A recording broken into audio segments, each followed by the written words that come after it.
back again. Hii ni PLC panel, hii ilikuwa na tatizo. Hii ni circuit breaker protection. Hii ni DC supply.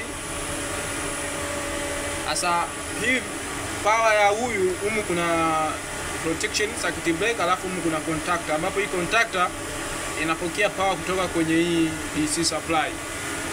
So hii DC supply ina power yake live na neutral. Power yake inatokea kwenye hizi fuses. Kuna fuse hapa namba 1 ambayo ni live. So hii fuse moja iliungua, ndio maana hii ilikuwa na shida. Kwa maana hii PLC inahitaji DC supply kwa ajili ya kucontrol, ambapo kuna contactor hizi hapa kwa ajili ya kupokea signal kutoka kwenye PLC. So na hii ni MCB protection ya 10 ampere kwa ajili ya kulinda overcurrent protection, na hii ndio kuna overload relay kwa ajili ya kuongeza protection. Na hizi ni relay kwa ajili ya kupokea signal kutoka kwenye PLC ili kufunga na kufungua.